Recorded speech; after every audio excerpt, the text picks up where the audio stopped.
Pemirsa, Gunung Sinabung di Kabupaten Karo, Sumatera Utara kembali mengeluarkan erupsi sekitar jam 16:35 sore tadi. Erupsi ini disertai awan panas. Untuk informasi selengkapnya kita bergabung dengan reporter Rahka Susanto langsung dari Medan, Sumatera Utara. Rahka, hingga saat ini sudah berapa kali Gunung Sinabung erupsi? Indra, dari pantauan kami sampai dengan saat ini ada 31 kali Gunung Sinabung erupsi sejak pukul 00 hingga pukul 17 tadi. Dan selain itu juga memang apa yang menjadi cukup berbahaya dari erupsi ini dikarenakan dalam erupsi selama seminggu lebih ini Gunung Sinabung juga mengeluarkan awan panas dan juga guguran lava menuju ke arah selatan dan tenggara dari wilayah Gunung Sinabung. Guguran lava ini sendiri dapat terlihat di malam hari berbentuk pijaran sehingga pos pemantauan Gunung Sinabung menyebutnya sebagai lava pijar. Terkait itu juga memang ada perluasan area yang terkena dampak dari awan panas ini. Jika memang biasanya awan panas hanya bergerak ke arah tenggara, namun kini sudah menyebar bahkan hingga ke wilayah selatan dan juga di wilayah tenggara. Selain itu juga dalam letusan kali ini muncul kubahan lava yang memang sudah terbentuk sejak tanggal 16 Desember kemarin. Dan ini dapat Anda lihat, inilah kondisi bagaimana awan panas menggulung turun meluncur ke arah pemukiman warga sejauh 4,5 km. Padahal di jarak 2,6 km ini sudah ada pemukiman warga, baik itu desa Sukameriah yang berjarak sangat dekat dari Gunung Sinabung maupun juga ini merupakan salah satu desa yang jalur luncuran lahar dingin ataupun juga lava pijar. Dan sejauh ini memang saya sempat menanyakan kepada Badan Geologi terkait apakah memang erupsi yang terjadi begitu besar sejak seminggu terakhir ini adalah final dari erupsi Gunung Sinabung. Sampai dengan saat ini Badan Geologi sendiri menyatakan bahwa ini tidak bisa ditarik kesimpulan lebih awal dikarenakan memang Gunung Sinabung baru saja menunjukkan kembali aktivitasnya pada tahun 2010 dan sampai dengan tahun 2014 sekarang sudah termasuk tren letusan baru seperti yang terjadi dalam seminggu terakhir ini. Apa itu tren letusan baru yang terjadi dalam seminggu terakhir ini?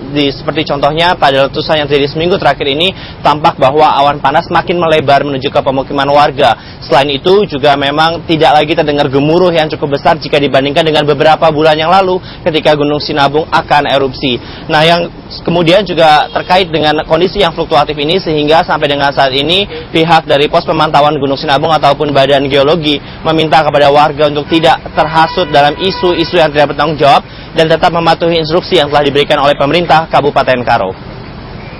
Indra. Raka, lalu bagaimana kondisi para pengungsi di sana sampai hari ini? Indra, sejak seminggu terakhir memang dari pantauan kami, para pengungsi ini sudah mulai bertambah jumlahnya. Dari yang awalnya pada minggu kemarin sebelum tahun baru ini jumlahnya sekitar 18.000, namun kini sudah mencapai 21.893 pengungsi yang mendiami 32 titik pengungsian. Ada salah satu posko pengungsian baru yang ditambahkan, yaitu terletak di Jamur Taras, karena memang sejak 3 hari yang lalu ada 2 desa, yaitu Desa Jerawa dan Desa Pintu Besi yang sudah dievakuasi, karena memang jaraknya berada dalam radius 6,5 km. Ini terletak di wilayah tenggara Gunung Sinabung, sehingga dikhawatirkan jika memang nantinya luncuran awan panas ini semakin mendekat ke pemukiman warga yang masih ditinggali oleh warga, maka para pengungsi ini diungsikan dalam waktu yang tidak tertentu sehingga kondisi Gunung Sinabung dapat dinyatakan aman. Selain itu juga memang sampai dengan saat ini masih ada sejumlah bantuan yang dibutuhkan oleh pengungsi, utamanya bahan makanan, dikarenakan saya sempat melihat hasil rapat evaluasi yang disampaikan oleh tim tanggap darurat, di mana stok bahan panganan di masing-masing posko pengungsian ini hanya sekitar 2 maupun untuk 3 hari ke depan. Selain bahan makanan juga pasokan air mineral yang memang sampai saat ini dibutuhkan warga untuk kebutuhan hidup sehari-hari mereka. Selain itu juga ada peralatan dapur yang memang masih minim di sejumlah posko pengungsian.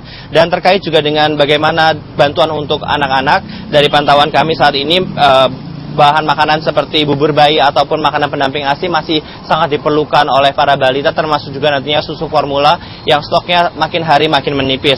Dan selain itu juga memang dibutuhkan selimut dikarenakan ini memasuki musim penghujan, Indra, dan wilayah Kabupaten Karo sendiri merupakan wilayah dataran tinggi yang dingin sehingga para pengungsi ini membutuhkan selimut lebih untuk menghadapi musim penghujan.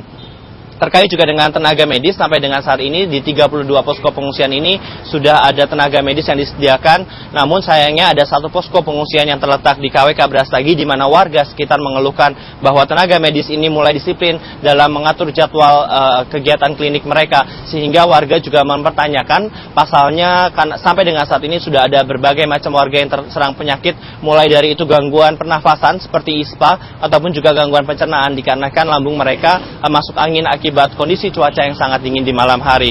Sampai dengan saat ini dari informasi yang kami dapatkan, warga ini masih mengungsi dengan ketidakjelasan kapan mereka akan kembali, terkait juga memang masa tanggap darurat ini yang terus diperpanjang. Bahkan terakhir masa tanggap darurat ini diperpanjang sampai dengan tanggal 18 Januari.